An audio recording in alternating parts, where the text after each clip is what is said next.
Because we're main players now. Yep. We made it. Oh yeah. Well, now that we're done building our team, we can talk about building a team in like a week. We can talk about building Mishima as well and the experiences, the differences and experiences between those. Mm-hmm. 18 Those in a week. Because this one's kind of smooth. Because you already had half the team. I had to build from the fucking ground up. Mishima versus I mean, the advantage is that from this season, is we already had 3 people. We already had like a good core, and then we just needed to surround it with like role players. I don't think we realized we had a good core. I think we found out that we had a good core because I didn't realize like things with average would feel so like natural. Yeah, average is just like a great fit for our synergy because he just kind of like plays off. I mean, like me and you have good synergy just from last season playing together, and then average also just like fit in to that very well, and like he plays how kind of alongside us and how well we play. So well, it's like picking him up was definitely good. Yeah, the thing is too is I think the differences in voices that I'm hearing helps a lot. Like, fuck, man, having like Fuko or having like Mario Man just like slowly mauled out. Well, average is like you can't really hear it though. Like you can't really tell he's getting upset. Like you can just the energy of the VC never goes like up or down. It's just very static. Like it feels like a bunch of MOBA. If you hear like MOBA comms ever, if you've ever watched like a Dota or like a League game, you hear their comms. It's very like it's very chill a lot of the time because the game's a lot slower up until like you start getting into fights and shit. Yeah. And then when you start getting into fights, stuff just like starts going crazy. And I feel listened to as well. That's the different thing. On Mishima, I felt like I was having to fish for kills like on my own, just because of like the quality of players we had, especially having to swap a roamer out a ton. It just felt like fucking wow. I pipe. I can say pipe once and I don't have to scream it. I do it anyway, just out of reflex. But like someone's gonna follow it up, or like I'll call damage hit 80. Just off of like a couple stickies, like straight stickies, and all of a sudden there's someone in his face, and it's like, okay, cool, I'm listened to. Yeah, it felt like you were a bit taking more of a backseat on comms, just because you didn't have the pressure of like being a TL, and we had like average is still a bit new to main calling, but is still like picking it up very very well, and still like doing a good job at that. It's like a quarter on the street.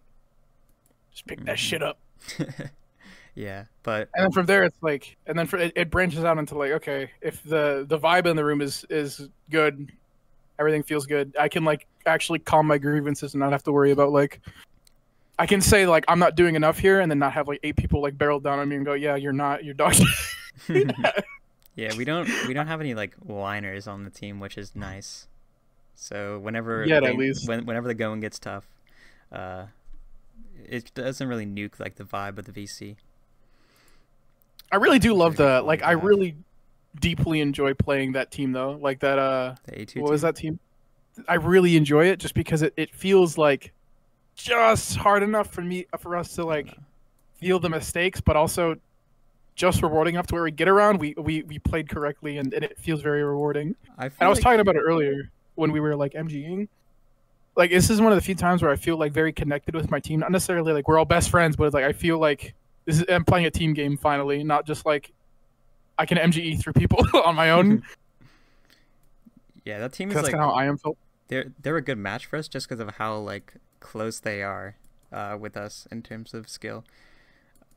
Well, mainly on Sunshine, we did kind of get cooked on the other maps we played against them, but I mean that comes down to tryouts and just like our roster being a bit tentative. But in my opinion, I feel like the team we played against on Thursday, I believe, the Fly team, that team was probably the most fun I've had in TF2 in a long time playing against them, because they were so fast, and we had to kind of match their energy, and like it was so hectic. They were playing, like I said this the other day, but like it felt like we were playing like against an advanced team with how fast they were moving.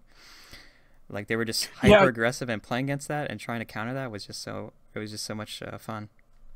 On process, like feeling, I think there was that one time where we just kind of like, I think we ended up catching them trickle feeding and then just being able to like run it up on their last, and then playing that last like hyper aggressive. That felt it feels like I'm playing the game how it was meant to be played finally. Because in I am like you're I don't know who was talking about it, but somebody was like, I think it was either Gwendolyn or maybe Wild Rumpus that we were getting coaching from back in last season, where they were like, yeah, I am's a really really scary div because you're just getting a pool of whatever, and it's really really rough because it really can just be like your roamer has fucking ACDC in his ears and is just not listening to you and is playing for air shots, and you just have to sit there and deal with it. Like, who cares about who gets through on your flank? Like, you actually have a player who's like, okay, I'm going to actively play the roamer role as it was intended, and finally understanding like, okay, this is why these are optimal positions, because if everybody's playing optimally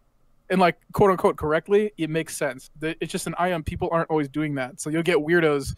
I think Chunk is a good example of that, where you'll just get the strangest people ending up in the strangest spots constantly, and you're just never ready for it because like, why are you there, you know? Yeah, it's like that, and also being able to think about the game in a deeper way than just an IM, to where we can think about adjustments like mid round, like in between rounds, and like change how we're playing to counter how the other team plays, and then it becomes this like cat and mouse kind of game of developing strategies to counter the other counter what the other team is doing.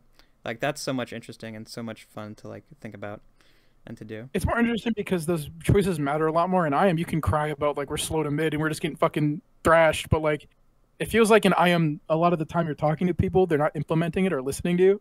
Yeah. They're just kind of like, okay, I hear it, and then it goes one ear out the other. And then fucking you're playing in main and it's like, all right, like I feel like I think on Metalworks, it was a problem on Metalworks just because like their soldiers were just, I swear to God, they were like, Blood Machine needs to die on mid every time, but we're gonna lose the mid. Yeah. And they were fucking right. But it felt like there was at least enough like tiny adjustments across other maps where it's like, okay, the players I'm playing with are listening. I'm not just like, I'm not running around in circles having to corral babies out of their like autopilot robot brain, like play the game correctly. Yeah, for sure. Everyone like pretty much knew what they were doing, and everyone was like willing to listen, which was a big step up from IM, where everyone was kind of just playing their own game almost. And it's just like the teamwork aspect of it. It just makes it so much more fun and compelling to play. You're finally experiencing people just I think Banny was talking about this, where there's like a triangle. TF2 is a triangle of a lot of different things, like, and in one corner it's like it's about your movement and your general mechanics in the game, and then there's like your brain and how you think about the game, and then there's your execution, something like that, where I finally feel like I'm experiencing the execution part, where the mechanics and the brain part were always present. They just didn't necessarily always work out. The execution finally feels like good, and it's very, even when we're losing, it's just satisfying to like have those moments of like you and your teammate are stuck in a situation, and you gotta work together to not only keep each other alive, but to like save the game for the rest of your team. Those couple times we were on mid when I was fighting, I think it was once with Ecstasy and once with Average, and then once just like me like killing 3 people, like that just felt that was like the peak of my Team Fortress experience after like the 8 quadrillion season I've had in IM. That was probably, those are my favorite moments, is when it's you and your homie and you've just gotta muscle your fucking way out. And via teamwork, via all three, that triangle of like perfection, you're able to squeeze your way out of the situation. And that's the most satisfying thing to me. And it goes back to watching the AM players play and watching how little they understand those concepts.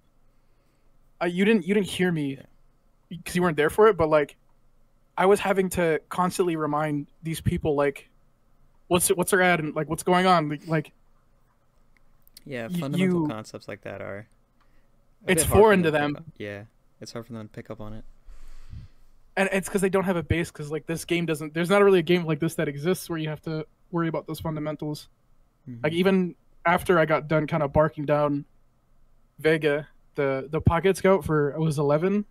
Yeah. He was like, I just didn't like, I didn't know like you had to keep track of that much. And I'm like, yeah, it's a lot, man. Like you have to worry about Uberad, who's alive.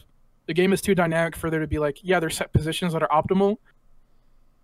but there's another layer on top of that where there are positions that are unoptimal, but for the context of the situation, they're highly effective and very, very like smart. You just need to be able to recognize the situations, and it's that pattern recognition that they need to build up. Yeah, it's like That's why I enjoy being on the ground with them, so I can like walk them through like all like hand in hand. I can walk you through like this is the situation. You react this way every time. mm-hmm. Yeah, like the whole like idea of Team Fortress 2 and like how to play the game is very very very different, and it's unique, and that's what makes TF2 so compelling, obviously. Uh, like I tried to kind of drill into my newbies the like the understanding that there's kind of a flow chart that you can follow, and that'll get you like 90% of the way there. And for the most part, they're getting a hang of that flow chart, and they're learning, and they're like understanding it. But like when you want to take your game to the next level, you need to have like good situational awareness and understand um, like what sort of like small advantages that you can get that you don't expect to have, or that are not like too visibly what's it called, not too visible to you, and you got to take advantage of those, and you need to be constantly thinking about like the game state and where you are in that, and then how you play it. It's such a like a unique game mode that it's very hard to teach. And Yeah, and that's the hardest part about them is like I want to get frustrated and be like, guys, I the last three mids I told you about this and you're not listening, but it's because like what they're seeing and what clicks in their brain, it makes sense as to what they're doing because in their head that's like optimal, but they're not recognizing the team concept and how much you have to trust the people around you. I can trust like average, I can trust like you to be consistent in certain situations, and those situations is where we can play a little more dynamically and kind of mess with the rules a little bit because I know like the places and situations where you or average excel, and those are like again that's like the most appreciable part because there's very few other games where you're like, I mean I think Siege kind of has it or Counter-Strike has it to an extent, but in Team Fortress 2 the movement and just the speed of the game is cranked up to an 11, so it makes those fast-paced decisions feel a lot more natural and intuitive. Like instead of like steps, you're like sliding down a ladder as fast as fucking possible. And if you like lean your head forward too much, you're gonna fucking bonk your forehead and fall off. yeah, pretty much. It's a very quick, fast-paced game, and like you need to be thinking on your feet. On your fucking, dude, you need to be thinking with your everything. Yeah. What was it like? I guess meeting like Team 9 was your team before you kind of usurped Team 11. Yeah. So, I guess the very start of it. So, me and I kind of had to get Fugo to like last minute coach a team, which was Team 9. And the first day, I said, you know what, I want to get everyone together from both teams, and then we all hopped in a VC, and then I went over process, and that I talked for almost, I think maybe 2 hours, and I didn't even like, and I barely even went over the actual map itself. It was all just about how the game's played and like all of like the meta, and I think something that's very very underappreciated and what a lot of people don't tell new players is like how they should approach the game and like the mentality to have when playing it, because TF2 is like, it's such a unique experience, and since it's so hard to get into, like you can't really be going into the game like just trying to win and like playing to win. You need to be like playing to improve and like playing to have fun and to get enjoyment out of the game, because I don't know, with that mentality you can go so much further than just like if you're solely focused on winning, because there's going to be times where you lose, and when you lose a lot and you get into a slump, and if you're solely focused on winning, you're just gonna like get burnt out and just quit. But for my team, Team 11, what I tried to get them to understand is how to approach the game and kind of play for fun. And like the main thing about the Newbie Cup that I was solely focused on was trying to get people to play competitive TF2 and not necessarily to get my team to win it, to win like the tournament or whatever. Because it's, I don't know, the tournament you get like a key or something if you win. It's not the point of it. It's not, yeah. Yeah, the point of it is just to grow the scene as a whole. And what I wanted to do is I wanted to like give everyone a glimpse into the world of competitive. That's like part of the reason why I invited them all to my little Discord server, so that they can kind of interact with more like a whole other team of newbies, and also a whole bunch of existing comp players, and they can kind of see the community aspect of this game, because the community aspect is probably one of the biggest reasons to play TF2 right now, just because of how fun it is, and you get to meet a lot of what's it called? You get to meet a lot of good people, characters. and, yeah, a lot of characters, whether it be nice people, schizos. I don't know. For the most part, most of the people in TF2 I've met have been very chill and good people to hang out with. I think that's something that I deeply missed when I quit the game a while ago. Is like every other game seems to have this like flood of just like random faces. It's like a piled on subway where like the social aspect kind of falls to the side because you're just surrounded by like at this point just meat or like players that just don't mean anything to you. But in Team Fortress, you're kind of forced to not only interact with these people but get to know them. I know like the deeper you go into Counter-Strike, you'll start finding teams and you can find that same community. But like with how tight knit things are, like and I am last season especially, like you kind of knew everybody. You didn't know everybody's like personality, but it's all a big you high knew school pretty much. Yeah, it felt like you know, there's drama. There's people who are like acting amok. There's people getting cut and having certain feelings about it, and you always hear those stories, and it sounds kind of like lowbrow, but it's just so much fun being in a place where everybody kind of acknowledges each other instead of like I'm playing in like a Counter-Strike lobby or like an Apex lobby where there's just like a ton of people I'm never gonna fucking see again. And sure, you'll find people that dip out, but there's like I think there's always waves of come ups, right? Like I think yeah, it's like most of the people in Invite have been playing with each other for a good while now. Like I remember playing with like Slice Rogue. He's an Invite now, but I remember playing with him back in against him or with him in like UGC Silver. And it's just weird, like seeing that class of people that I played with kind of end up in the. I think he's about the only one that still I remember. There's a couple probably that if you were to show me their names, I'd go, oh, I used to play with that guy, but like now they're an Invite. They made it to the quote unquote like, big leagues. Sixes is really just like a giant high school where the grades are just grades. Like you have your class, you have like this group of people that you recognize when you start, that like you learn who they are when you start playing your first season, and then you'll like keep track of them in your mind, and you'll like constantly be seeing them as you move up the ranks. And you know, by the time you reach Invite, most of them will probably have stopped playing the game. Some of them will get hard stuck, and then others will be in Invite with you. So it's I don't know, it's fun to see, and like those people you kind of share like a bond with that isn't necessarily something that you can really see and that's tangible. It's like this aspect of the game that is completely unique to TF2. And I don't think it's unique. I just think the way it's expressed is very unique, because I think it'll happen a ton in other like competitive communities where you'll find these little pockets, but everything is so tight knit where you kind of know like Hoot. I remember playing with against Hoot in AM, and I think like a year later he's like winning IM.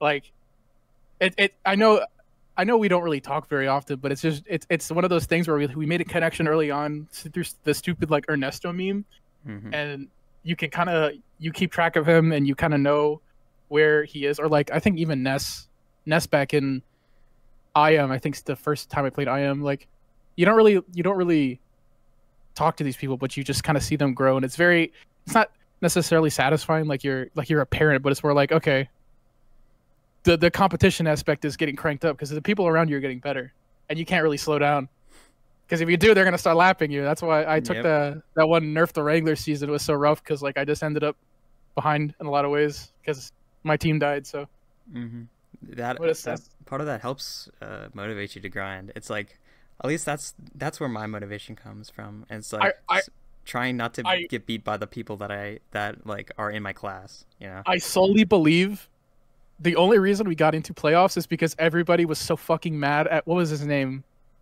Metalworks. Who was that guy? Shoot, the nines Was it? team. Yeah, nine. It was because of the Oh nines my team god, man. that we actually everybody sat the fuck down. I was like, I will never let this happen to me a fucking again. And Hmm. we never had to play them again. But Yeah. the cool part was just like the the competitive flair, and I think I took it a little too far at certain points. I think I had to slow Sometimes. down. Yeah, but it's just like it's just because competing is fun, winning is fun, losing is fun to a Yeah. certain extent. Especially if you're losing with people you enjoy. It's like I don't think losing on this team is going to be that bad. I think losing with Mishimo was really rough because of the people we had. But Yeah. uh, that could it made me realize how much I loved competing, especially that game against Saf. That was like a break point for me Hmm. of like I just love fucking playing this game, man. And to, like having I was most of playoffs actually, even though we lost who's to Johnny when that streamed match. What team was that? I don't know actually. I think Local it was Man's Local team. Man, Yeah, right? yeah, Local Yeah. Man's team. We lost that match, but holy shit, did that just like that made me that gripped me in a very deep Hmm. way of like it's not really even feeling like the main character, it's feeling like you're you've unlocked something that you didn't realize you could do before. Because like most of I am like yeah I think even M17 was saying it when he was casting like I was doing a lot of the heavy lifting, but that was something different. That whole match was something different that came out, and that was very very very fun looking back at it and going holy shit I did not realize I could have this much impact on this class. Well, on demo, the most Well that's impactful the class on the game in the game. well, dropping the med like 3 times, saving the game like multiple times, being able to like put in that heavy work that like every like wannabe star player wants to put in. Yeah.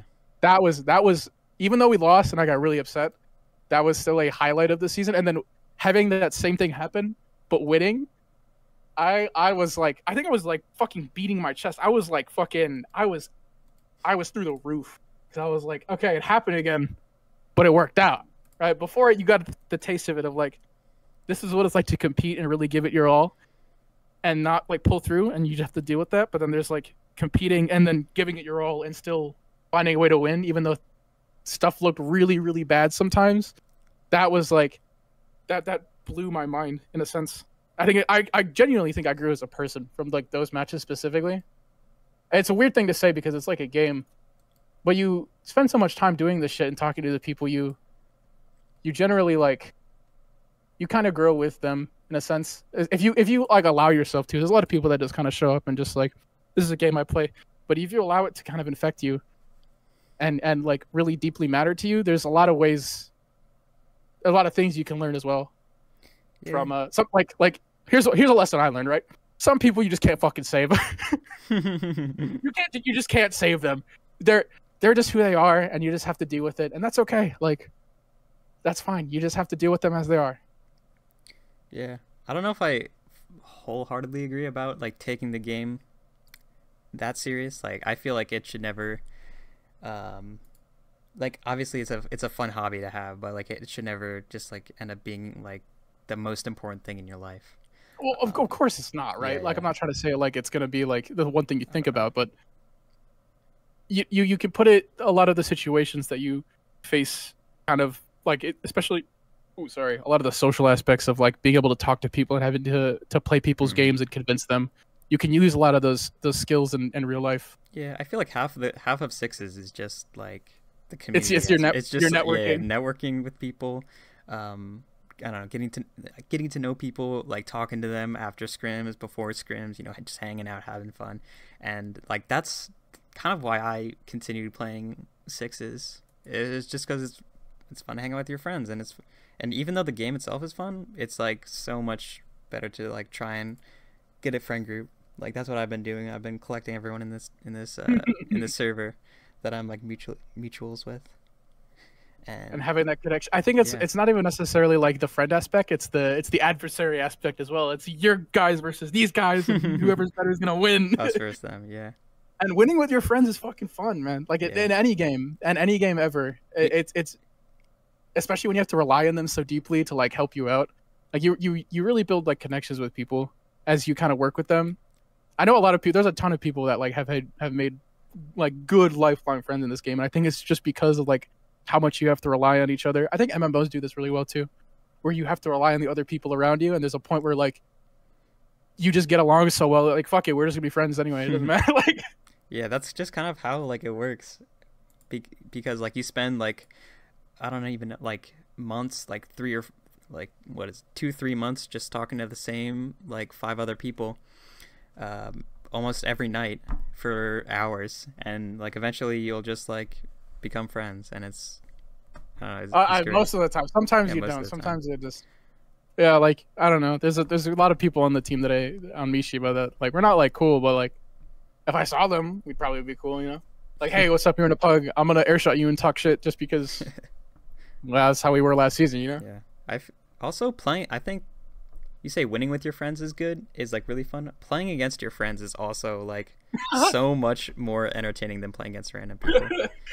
Because like oh no, you can finish. yeah, Sorry. you can, because you can like keep doing this like this trash talk. You can kind of go a bit further than what you can normally do, because everyone knows that like you know you don't actually mean it, and you're all just like goofing around, and I don't know, just like that aspect to it, and like the feeling you get when you beat your friends is just. Or not even like beating them, or just like Yeah. having just some stupid shit happen where you're both like, "What the fuck? Like, what are you doing?" Like, I miss the days back in pubs where you could like hop onto the other team and just like fuck with your friends. Oh, I think yeah. some of the best times I had was like, especially back in like the UDC days, were just like counter sniping my friends on Badwater, and just like being able to do some absolutely wacky, absurd shit, get away with it, and go, "You're fucking terrible, kid. Get the fuck out of here." And the other guy just has to sit there and go, "What the hell?" Like it's another level of like having fun with like the people around you. I don't think I've ever like had a situation where I've had to play seriously. I mean, like against a friend of mine, because usually I just play with the friends I have at the time. Mm-hmm. I mean, once we get matched up against Soup Can team during this season, that'll be because we're gonna be, I mean, playing with Finman and Sodi on the LAN team. True, yeah, I guess, yeah. That's And different though, because this team is also. Shout out Soup Can for mentoring me back in like AM and going, "You should go for more air shots, bro." Oh my god, That was insane. I don't even think he remembers that, because I guarantee he was just trolling. But like, go for more air shots. yeah, I think we were on Snakewater second, and a soldier pops up and he like kills my medic, and he's like, "Bro, you should just go for more air shots." And I'm like, "All right, sure." And then I ended. I think I ended last season with like the most air shots out of any demo, which actually it makes a lot of sense. I mean, like I did what he told me to do. Yeah, that more.tf website is so good. Being able to see like the stats, everyone's stat lines from There's something officials. so deeply satisfying about looking at the numbers of this game. Other games do it pretty well, but like I think more.tf, and there's like a couple websites for Apex where you just stare at them all day. Like you just looking at your stats, your friend's stats, and just the people around you. It's like there's some weird monkey raptor part of your brain that just gets so enraptured by the idea of having a better number than the person below you, or you get to see all your friends beneath you on the little board thing. And like, sure, like Dan is out damaging me by like miles, right? But who gives a fuck? Because I have more air shots. That fucker's terrible. Yeah, you learn your strengths as a player. Yeah, it's fun to be able to like compare everyone in the league together and like to see how you stack up. But or like it can even kind of lead to like being log brained, where you just like only play for logs and only focus that. I mean, I don't think being log brained is necessarily bad, because as long as the stat you're focusing on is like important for you, right? I don't think it's necessarily the worst thing. It's really fun to compete. Like it's really fun to compare numbers and see who really is like the motherfucker on the block, you know? Like yeah. I was gonna say something and then I completely fucking forgot. Like, oh, because you said log brain and I was like, I hate. There's a primal part of me that's like, I hate everybody who like throws logs in people's faces. Because it's always like the worst representation of the player a lot of the time. It's like, oh, he did like 150 DPM in this pug where he's playing against 8 invite players. I don't want to play with this guy. The tolerance for that type of stuff, I think back in UGC was a lot worse. But like I think nowadays it's calmed down. But still, you'll just get like really strange people that just make the and like in their head it makes sense, right? Like let's look at the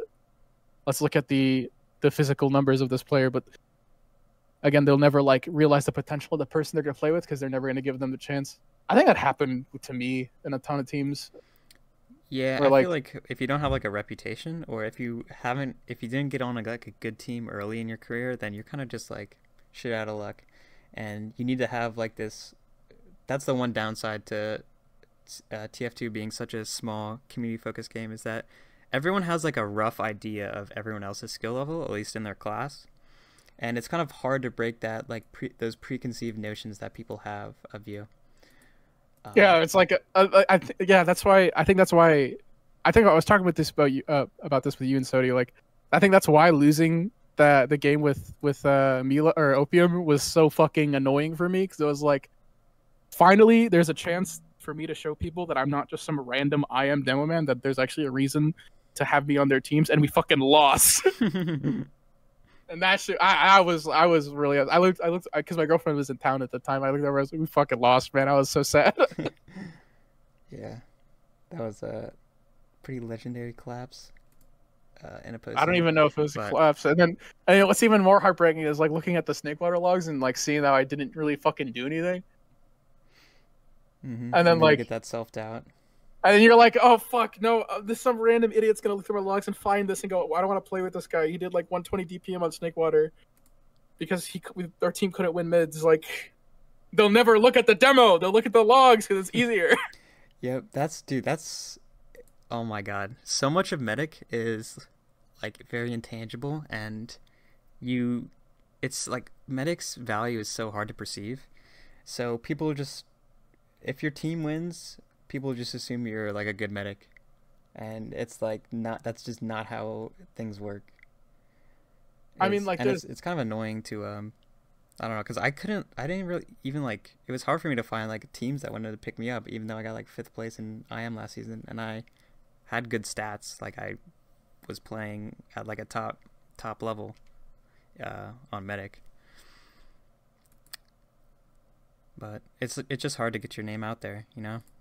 Yeah, especially because like there's some people that are just gonna, like, just like high school, there's just some people that are just not gonna fucking like you for whatever reason. The way that you talk, the way that you like carry yourself, there's just some times where like you can't win. Like, I try to be super personal a lot of the time, personable, like super easy to get along with, but there's just some times where you just end up in environments where they're just like, you just don't fit in, even though you're trying as hard as you can to.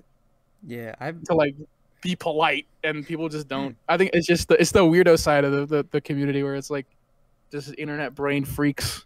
Which there's a couple. There's as people. I think people kind of know, if you're in the community, you know. Like there's in every Discord there's always like an IQ. It just depends on how many IQs there are. Yeah. I always try and be, not just in TF2, but like in my personal life, I try and be like, treat everyone with respect and be nice to everyone, and like I can pretty safely say that I don't really have any enemies. Just like in my life, no enemies. I have no enemies. I'm at peace with the world. It sounds corny, but like it's true. It's true. It's true. Like, shut the fuck up. You hate somebody. When people are like, I wouldn't wish that on my worst enemy, I would. I would. Okay, the people that I hate are like people that I don't personally know, or it's like, I don't, not to get political, I don't very much like Trump. Okay, like, do I hate him? Dude. Like, I don't know. Like, he doesn't like a lot of things that I myself consider to be very important, but like, I don't know him like in person. I haven't talked to him, so it's like I can't really say that I hate him. And like, people I have like stupid TF2 beef with, like, it's just a video game. Like, if I saw them in person, I wouldn't give a shit. It's like, I don't take that like seriously at all. A rough approximation of their character, if that's the face they're willing to show to you. Like, yeah. If this is how you're willing to, I know that's like different for some people, right? Some people just act like a shithead on the internet just because they know it's the internet, but like, you can always get a rough approximation of how they kind of will treat other people, even in real life, to how they kind of treat people on the internet. At this point, like I don't think anybody in TF2 I would like say that I monstrably hate. It's more just like when I hear I don't have any enemies. I don't have any enemies thing. I just think you're always speaking from like a place of like I haven't been put in a situation where I've had to have enemies. It's more just like you're, but that's not Team Fortress. I don't know. Just like in general in my life, like people who have like done things to me that I do not particularly like, I still don't like look down upon them or like hate them at all. And like a lot of the people growing up like that I like grew up with, very conservative, very like they don't like LGBT, that whole thing. And like I still hang out with them, I still tolerate them, and I still like consider myself to be like friends with them, even though what's it called? Even though we don't see eye to eye on that, but there's a difference between like them not liking an idea and them not liking a person, though. Like I think that's the main difference. Because I've been told that a lot because of a certain characteristic that I that I own, that I'm one of the good ones. Which is, at first I was like, oh, I'm cool because I'm special, and then I realized like, oh dear, like that's not necessarily the best thing to be told. A lot because it makes you feel like something's wrong with you, and you're just like compensating for it rather than just like you are yourself as you. But again, this is not fucking TF2, okay? Yeah. This is all stupid, okay? No. Okay, I love this conversation about like the whole like hatred, because I truly believe that in this world there's way too much hatred, and it sounds really retarded and like corny as hell, but like we all just gotta lock in and love each other, you know, and or not even love each other, just like at the very least tolerate each other. And it's understand each other, and that comes back to like Christian beliefs that I was like raised with, and yeah, no, I wasn't ever raised on that. I was more just like, I don't know if it's because I'm too worldly. I too like bound to this mortal coil of just being a human and existing as I am in the universe. But like, there are just some times where like the core characteristics and goals of people will just misalign so much to the point where if they are put in the same room together, they will kill each other every time. And that's nothing to do with like how they were raised. That's just how they were born. Like there are aspects that you can respect about that person, but at the same time, if you are put in the same room as them, there will be problems. Yeah. I mean, that's 100% like a real thing. But when someone like doesn't respect your right to live, then like I don't think you should have to do that.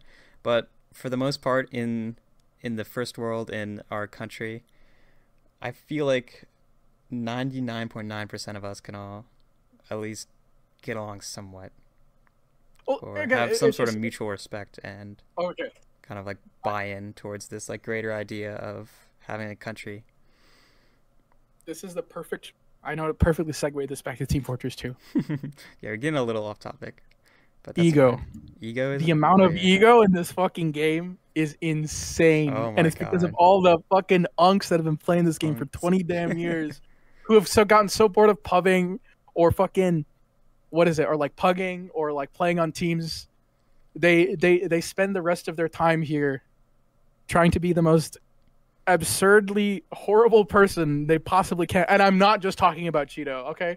I'm talking like there are a bunch of hard-stuck, high advanced players that just don't have the social skills to find normal people that will just appear in random servers, like run around and talk the absolute maddest shit, and they know they can get away with it because they're playing the game, and the game is what matters the most. And it's all that type of shit happens because of just their ego and their I don't want to like psychoanalyze and be like I was talking with Jay about this. I think I was having one of my schizo rants with Jay went back when he was coaching us, because he would get freaked the fuck out. Like he would be like, "What is this kid talking about?" But oh my god, what were you laughing? Because you're just... like you were there for that. Because he was like, I get it. You're scaring the hose. but they'll just like spend, and it's just kind of sad because it's like, okay, if you were playing like Apex Legends or like Counter-Strike with a very developed community where you kind of can just bully people out and it won't matter that much, like I understand, but you're doing it to a game that needs the people it's playing. And it always came off as like way more malicious than just like internet shit talk. It was like, I'm just trying to get you to quit the game so I could feel better about myself not being able to stack up to the, or just having like a shit life or whatever. You can psychoanalyze for days. Sometimes people will just do it because it's fun. I'll do it sometimes. I'll like pick on somebody just because it's fun, but I won't. I don't think I'll ever get to the point where I'm just like adding up to pugs, saying beat me. If you don't beat me, I'm gonna scream, and then bombing into 6 people and then dying and going, why didn't you beam me? And then when the log ends and I don't have 40% beam, I just like BM everybody and then dip, like, because it's a lot of that shit's around here, and it's just really like sad because it's like, well, what we need right now is not you. And I feel like we should do better. Everybody should do better in trying to like push these people away and prevent, but like it's so small and there's like enough weirdos to where they'll still be able to orbit around the place and be kept around by like whatever nepotism, like advanced babies that like keep them around and shit. It's always super sad to be seeing that, because like this game needs people that care about it right now more than ever. Yeah, it's always needed people that care about it, but I think now more than ever. Yeah, this kind of is like a problem with pugs, mainly. You waste the opportunity of this game. I know it's like, fuck. I remember it being in high school or middle school and going like, I think Rewind 1 and 2 was like, we're here, we're at the esports center, and then I graduate high school and it's gotten worse. And it's like Kendrick Lamar, he makes this perfect album, To Pimp a Butterfly, and then the hood gets worse. It's like, what the fuck? I was talking about this. I was hoping this would happen, and then you fuckers did it. Yeah, I don't know. Like, I kind of, as someone who doesn't pug and who pretty much only plays scrims and pug scrims and just like kind of MGs with my friends, I don't really notice any of the kind of toxicity and everything. Sometimes when I'm playing pugs on medic, like, I mean, okay, well, that's why I stopped playing pugs on medic, just because it was kind of like annoying to get yelled at by your teammates for not reading their mind. But that's a whole other different problem about how people approach pugs. And like, there's a post on TFTV about it, about how playing medic, no one wants to play medic in pugs, because to play medic at like a high level, everyone needs to be calming, because you can't, as a medic, you need to be playing in a position where you can't observe everything that's going on, so you need to be relying on your teammates. And most of the time, people just don't care enough to do that, because they're playing the game for fun. And this is okay. This will feed into a whole loop of Benny being the hero that nobody wants, but we need him. Okay, I'm gonna become a bandit for the next 5 minutes before I go back to hopping on the Banny hate train. But fucking, it is a split in the community of like people who play it for fun and see it as like a fun thing to do. There's people that like genuinely care about the competitive scene, and I feel like when you put those people together, you get a lot of conflict. You get a lot of issues, because there's like, oh no, Rick Rigatoni is running around with a fucking airstrike and a base jumper in a pug, like, or like you'll get like random people doing that. And then you're just making everybody else miserable, and then people don't want to play because they want to have a decent experience when they're pugging. And it's we need, I don't know if like we need to police it, because it's like you're playing a game having fun, but also like, holy shit, man, like acknowledge the 5 other people that you're playing with, and and be a little considerate, I guess. Yeah. Again, it's like the ego thing of like, I'm just playing to have fun. I want to play for myself, and they don't have any obligation, because what are they gonna do? Like reach to the fucking monitor and like choke you? Yeah, the problem is just that there's only kind of one place to add up for pugs, which is just captains. Like, there's no like goof off like fun pugs, and then there's like serious pugs. Like, there's I don't know why just not enough players to support that. It's weird, because like the people who will add up to captain's pugs and then fuck around, they can just go to open, but nobody wants to play no open. One plays open because they want to play for the elo, or I don't know. Nobody's giving me a straight answer. Why does nobody want to play open pugs? We could get this shit popping midday. We can go back to TF2 Center, where there's like 8 different lobbies. Like, you can pick whatever one you want with all the players that you could possibly think of. But for some goddamn reason, these fucking morons don't even look at the button. There's no one here. Like, there are at any given point like at least 100 like players that are wanting to pug, and they'll be looking around for any pug server, like, but they're just so split. Like, they can't congeal together and find a home. because no one's adding up to open pugs. If you just add up the fucking open pugs, you'll get as many games as you want all the time because everyone's in the same spot, but no one's in the same spot. Mm-hmm. Also, in-houses just blow. There's a cycle of in-houses, and it happens every time where you get a good core of people, and you're like, oh, we can run in-houses with like my group of people, and then you start adding a bunch of weirdos and a bunch of people that don't get the vibe, and then the skill gap starts getting wider and wider between different things, and then usually by the end of the pug server's life, what'll happen is you'll get a bunch of like advanced or like high main players playing, and they'll just constantly kidnap pugs and then just like add in like the server owner captains, and then those are the only people that play. Everybody else in the lower skill divisions just get fucking completely fat kitted, and then somebody adds a weirdo and it kills everything. somebody adds like somebody who's absolutely. You know how people have vibes, right? Yeah. Some people just have fucking radiations. They just radiate. They're just horrible. They're just horrible to be around. You'll get like one or two of them. They'll just keep around because it's funny. And then no one wants to add up anymore because the freaks want to play all the fucking time because they don't have anything else to do. And then the server just dies. Yeah, pretty much. That's just this cycle. This will be solved if you just add up to open pugs, okay? Yeah. Because they're probably already banned from RGL. They probably can't add up in the first place. The weird people, okay? That's my PSA. Please just add up to open pugs. God fucking damn. There just needs to be a way to play the game outside of the afternoon. Yeah, outside of scrim time. But we probably get a lot more people to come back and like try a season. Yeah, I mean, yeah, even RGL pugs got Yite back and playing, and I don't know, Laz was pugging. There's some other old faces that I cannot remember right now, but it's just like it's so much healthier for the game when pugs are something that's constantly happening.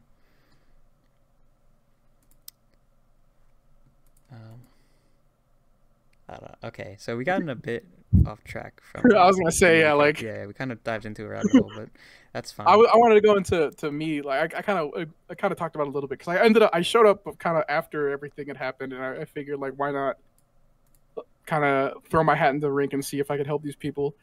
And what, for the Newbie Cup?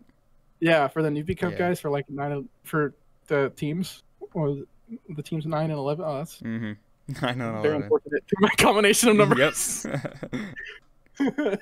But like there's something very deeply satisfying of being able to kind of like, instead of talk people through, because when you talk past a certain point, people just fucking tune you out.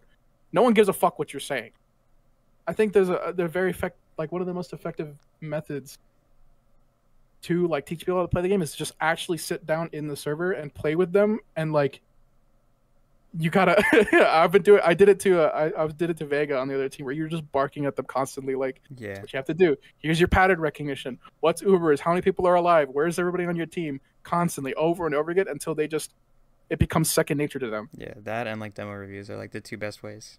I don't even think demo reviews. I'm convinced I'm a black pilled on demo reviews entirely. I think though, after playing with like 5 different IM teams and seeing how they all reacted to demo reviews and having the problem never get fixed, I'm just like, these fuckers are probably have like, we paid like almost $100 to have J review, and then like the one guy, half of us had MGE open on the other monitor while he was demo reviewing or like reviewing a map. Yeah. And no one listened. And it's frustrating to me because like that's part of just the IM shit. Like it all comes down to that, and like people don't listen in IM. I don't even think it's IM. I think it's just when someone yaps for fucking 30 minutes straight about some shit, you're gonna tune out eventually, because it happens to me, and then I'll go, what the fuck is going on? And what's way more engaging is like, I would even say sitting in spec and playing like a micro commander from like spectate is like a way better way to teach people how to play.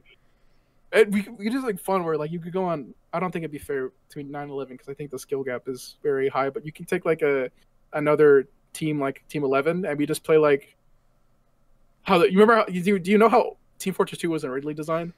No. Where they would be like there would be like a commander type person in like spectate who would be able to like command their team to do stuff. We could play it like that, where we have 2 coaches in spectator, just in VC calling fucking everything. That would be kind of crazy. Be like RTS TF2. That'd be so fun, and it's a really good way to learn, because not only are you like, you don't necessarily. The problem with new players is that they aren't like thinking correctly. They just don't know how to think. the concept of how the game is played is so damn alien that they just don't they have no frame of reference to apply this knowledge to. So you really have to work from like bottom, like ground up, like the psyche up of like how to play this game. Yeah. Some people it's super intuitive, and that's how you get like crazy people. I don't know. How I personally learned, like I knew a pretty good deal about the game before I even like started on my Newbie Cup team, just because what I would do is just watch people's like POVs and watch people's gameplays of sixes. So I had like a general understanding of like how the game worked, and I don't know if everyone can learn like that way. So like having your coaches be active with the team and like even like playing like with them and like explaining why you're doing this is huge. But I still feel like demo reviews, as long as the newbies are like taking the time and they're like putting in the effort and like understanding what you're saying to them, then it's still like very helpful for them. Like they just need to have that correct mentality of like I think it's harder for newbies to implement demos as well, just demo review ideas, just because like their pattern recognition is non-existent. Like they don't know how to count Ubers, or they don't know what Ubers are to recognize the situations where they should be doing things you're telling them. That, and I don't know, they just by playing the game, they just will learn it eventually. You know, time in, you get experience out. Obviously, like, experiences or just like scrimming is going to be the best way to get better. Yeah, but like the scrims have to feel like they're productive, and I feel like there's a certain point where you are a newbie team and you're not getting, like, you don't feel like you're improving or being productive, where you just hit like a wall. Because that happened to me a couple of times in IM, where I just felt like I couldn't get any better, and then slowly like you kind of start finding those ways. But again, I had the frame of reference. Like these people don't. Yeah. And they're playing against people like 1,000-hour pubbers or just like MG lords that never actually bothered to add up to competitive or something. Like you're having to deal with that. Like the mix of players in the Newbie Cups specifically is like insane. Because you'll get like tier 8 jumpers that have been playing the game for like 5,000 hours and like know how rocket placement works because they've just been jumping so long. And then you'll get like, what was that one? I don't want to say his name, but that one kid who had like 50 hours max. I have no idea. And it was just like lost. Like I felt so bad because it's like you didn't have it. Not to say like you like couldn't compete just because like people just had more time in that, you know? Yeah, it's just something that like happens. There's just so many people, like there's such a wide variety of people who are trying to get into comp, and it's hard to balance teams when you're like the TF2 CC admins and you get like 300. Or I think they may have had over 500 applicants. What? This Newbie Cup. Something, they had some crazy amount, like in the hundreds. And trying to like balance every team and like sort out all the trash and Cheeto alts from like actual players is just a monumental task. And I don't know, I respect the TF2 CC admins and people who work behind the scenes on the Newbie Cup to do that, because they all just do it for free, and it's something that's very, very, very helpful to the health of this game that we all love. And I don't know, that's like the main reason why I wanted to coach was just because I love the game and I want other people to also like love playing the game and to try and get more people into it, because I think it's just such a unique experience. But you know what? What? You know what? I want to say it. I want to say something everybody fucking knows. The Team Fortress 2 competitive sixes content game is absolutely fucking atrocious. What, I think the only person that got close to it was like Anthony. That's because he had the beggar's gimmick, and that got him like a lot of attention just because of how he was playing. I mean, to be fair, like, pubbers watch Banny a lot. Like he gets like 300 concurrents. Yeah, and then like his videos but get like, a lot of views.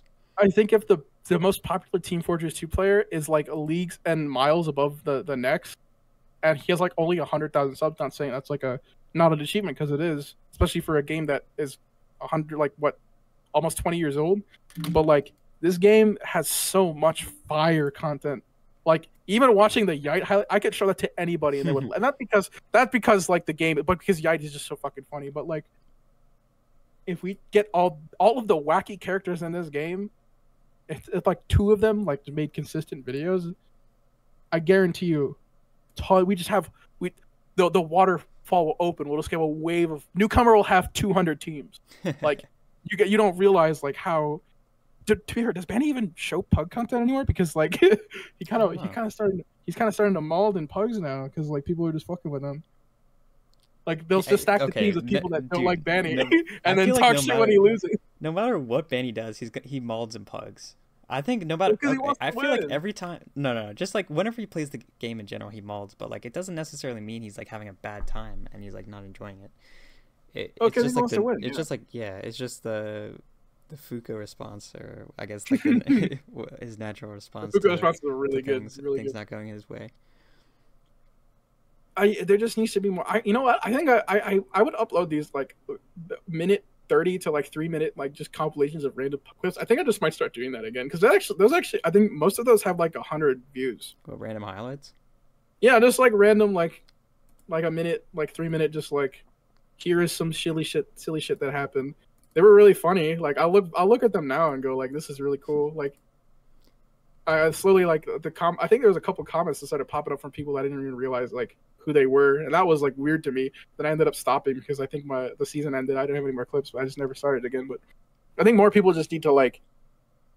I know it's easy for me to say because you know I'm not the one working on videos or something. There's still people out there like Theory Y. There's like Scary Broccoli. There's like Rumpus and stuff, and then the RGL Discord, the RGL people especially like they're really trying to up the content game, but there's a formula that people are missing, and someone's got to find it. And once they do, I think we might have another shot at having like an esports arena STF2, or someone just has to remake this game in the format that we enjoy. People have been crying like, oh, no, we don't need a pro mod. We don't need this. Shut the fuck up. Just release the game with a new code of paint. Dude, and just my god. And just fuck it, dude. Let's go. Someone on TFTV said, I know I've said this to you before, but someone on TFTV said this game is like CSS and it needs a CS:GO like sequel. Like CSS was just like a platform to people for people to play, and CS:GO was that platform, but like changed into just a mainstream way to play the 5v5 format that's most popular in that game. And TF2 just needs that. Like they need to have Team Fortress 3 where it's just sixes and you can queue up for whatever role you want to play and everything's set in stone. Like I guess I'm not too familiar with the league, but where you can like queue for whatever lane you're in, like you can queue for the role, whatever role you want, and then you can just get matched up. No, it's because it's because Team Fortress 2 is such a weird. I think this is why Meet Your Match got fucked up. Is because Team Fortress is in such a weird spot where most of the player base is hyper focused on this like super silly haha cartoon game, and there's a very like tiny, not proportionally tiny subset that care about sixes. So I think what they wanted to do is to try to bridge those player gaps as much as they possibly could without like ruining anything. And I think in that purpose and chasing that purpose, they fucked everything up. Yeah, they wouldn't just let the game. And it's even sillier to me because where did this game come from? A Quake mod, and they somehow didn't like look back at what they did with the Quake mod and transferring over Team Fortress 2. They didn't like, and it's just weird because like they of course they polished up certain mechanics and they made things like they removed the grenades and shit and a lot of the other annoying stuff. But it just feels so weird to me that like you have the blueprint. You've done this like 4 times, like with Dota, with Counter-Strike, with Team Fortress 2, with like, I don't know, there's probably another game out there, like Left 4 Dead, I'm pretty sure was a mod beforehand. Portal, Normacular Drop. You did it so many times, and somehow you found a way to fuck this one up. How? I feel like it was mainly because TF2 was just designed. I feel like it was designed to have good mechanics and a good skill ceiling and like not competitive, but like nearing competitive, if that makes any sense. But like as the game developed and as the player base became what it is today, it just became more and more casual, and the disconnect between like people who were playing the game competitively and like the fact that the competitive scene wasn't really nurtured early on in the game's life, that just kind of led the game to becoming this like casual like mess that it is today. But and it's so weird too because like there's games like it that never had this issue where like their ground up scene are so like I think Melee is the main example, even though people like to pretend that they don't have any like equivocal aspects. Well, Melee and TF? Yeah, Dude, Melee, what do but you mean? Melee. People always compare those two. Yeah, but so there's also people that complain that like you can't compare those games because they're different games. When it's like the same principle stands of like the ground up community is here, and we've been working. Melee just had more of like people that were able to like give a shit about it, I guess. And Team Fortress 2 is just for whatever reason not that game. And I feel like a lot of it is like people just you hear a lot about the back end people doing it for free, and it's like you I think Tag talked about it in that one deleted video where he was like they just like take people volunteers in, they just burn them out and throw them out. And it's so weird to me, like how is that happening here, but in Melee like it's not an issue. It's still like a top 10 esport for fighting games, even though it's not even necessarily a fighting game. It's occupying such a weird spot in the whole scene, and it still is, even though Ultimate is out, it's still occupying that spot. And they just let it be. They just let the game be what it is. Why didn't Valve just like they could have just uploaded the RG or the UGC config to like a bunch of servers and be like, here you go. Play the game. Why is there 2 soldiers and 2 scouts but no one else? I don't know. It was just how we play the game. Let it be. Stop asking questions. Why can't I roll out sniper to mid? Because it's bad. Let it be. Yeah, I feel like the Valve kind of with the game had this idea of it being a 12v12 format, and that's final was kind of closed-minded of them, because like even other games have different formats like that, and especially because TF, and I'm sure the original Quake mod, I haven't played it, but I'm sure that there was different formats where there was like, I guess not 6v6, but like smaller teams and then like larger teams, and it was all like a mess. But trying to like, for them going with 12v12 and sticking with that was kind of a mistake. But I don't know, we can talk about how Valve screwed up TF2's competitive scene all we want. I feel like the much more productive conversation, and like pretty much all we can do now, is just to help these organizations like TF2CC and the like Newbie mixes, and just help create a good environment for new players to access the game and to like learn about it and to get into it. And I don't know, I feel like it's almost, for like every long-term Sixes player, I feel like it's kind of a responsibility for them to, come down to earth and coach some new players, and to get people into the game, because it's like a cycle where everyone has a mentor and everyone will end up mentoring someone else. And in the long term, yeah, that's just the way it should be. And yeah, it's a nice thought, but I feel like just a lot of the time, like, it's people just don't see it. But in there, yeah, it is, because like you have to dedicate a lot of time. Some people don't have, and it's fine, but like the people who play this game though are so passionate about it. The losers that play this game are, okay. You have time. You're fucking you. There's no reason to play this game. Like, you can't, even if you reach top invite, you're not going to be making money. It's going to be a net loss. Showing up to lands is pretty much always going to be a net loss, unless you live right next to it like me. It's there's the only reason to play this game is just for the fun of it, and like the community, and just like how mechanically interesting the game is. Like, if there was another factor motivating people to get into it, like if Valve announced that every single RGL season would have like $1 million prize pool, then we would just see people naturally picking up the game, because it just becomes profitable to play it, and they don't really need another reason to. Man, okay, I'm getting frustrated because the prize pool issue is so easy to fix. No, it's not. No, it's not. No, it is. They add shit to the game, like they add like hats and shit you can buy to the game all the fucking time. They did this with Dota, where you could buy like a thing that would go to the prize pool for the major. So why not just? There's no way that it's that hard, right? I'm a moron, okay? I don't know how this stuff works, but like RGL has been handling itself for quite a while, just fine. Someone's got to talk to somebody. Somebody's got to be like, hey, add this like pass for like the next RGL season. People, it's got a cool hat. It's got a cool something in it. You can just have. It'll get people. Some of the pubbers will buy or something. Yeah, it'll get people wondering what it is. Like a new case we'll or some shit. we'll get our prize pool. Like a portion of the money goes to the prize pool. You'll get some items, and then people will know, like, start learning about what this thing is. And that's what's frustrating. It's like the amount of effort Valve has to put in is like minimal. I guess in my I don't know. The problem ignorance, is that there's like one dude working on it, and he's like part time or some shit. yeah, I mean, yeah, but It's like, just the support for this game is dead. So I feel like trying to get Valve to do something for us is kind of unrealistic. I mean, they've been adding badges for ages, badges and workshops. They probably just need to add like a line or two of code or some shit.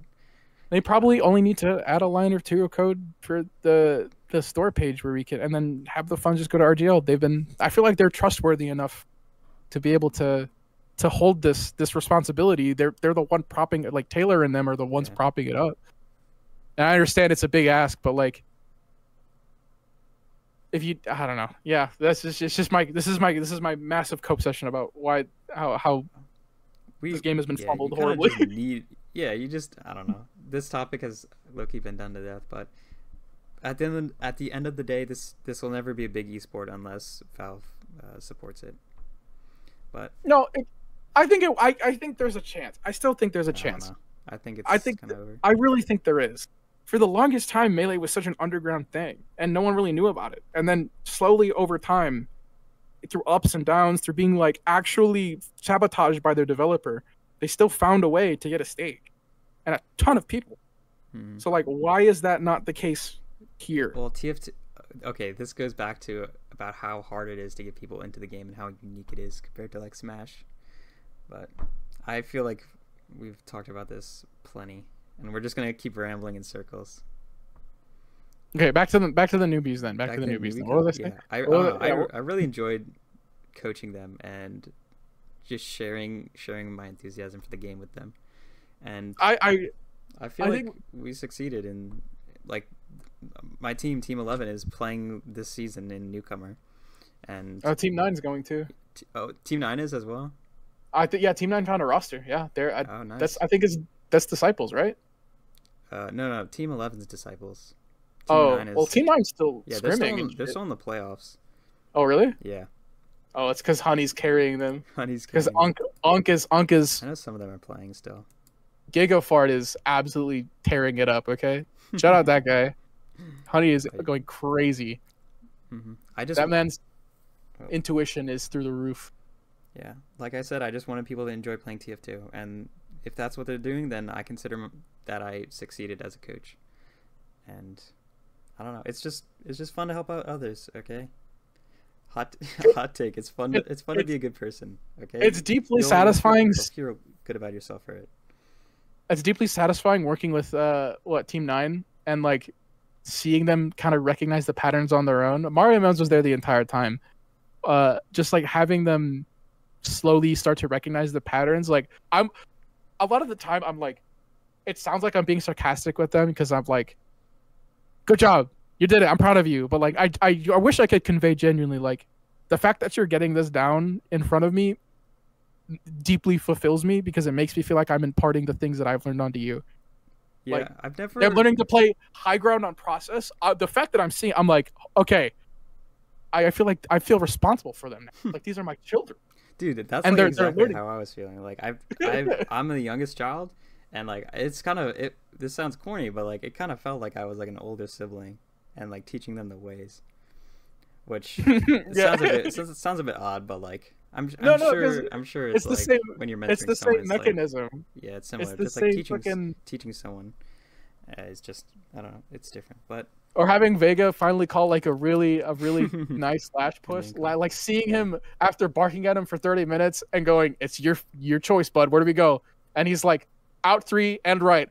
I'm like, I want to punch my wall. I'm so happy, right? Like I'm through the roof that this man is able to, after a while of kind of being lost and you know, they might not win the push. They did that time, but you might not win. But it's like seeing them in part use that knowledge effectively and have it work out for them. It's like there's just something so nice about it, right? I think I was like golf clapping, and it sounded super sarcastic, but it was like a genuine show of like, I am very happy with you people, and I hope you keep playing because there's a lot in this game that you can learn. You just need to keep going. It's gonna suck sometimes, and that's fine. And if you don't have time for it, that's fine. But like, there's something here. There's a reason why people keep playing. There's something here, and someone's got to find a way to distill it into a way that's easy for people to understand. I just don't think it's that easy, especially for a game as dynamic as this. For sure. Okay, that's I think we wrapped up the Newbie Cup stuff. Yeah. Like events like that are very positive. We talked a bit about building what's it called, our team. I feel like that's almost its own episode. Yeah, talk at length about that, and talking a little bit about last season. You had it so easy. I feel like we can talk a bit about this upcoming season.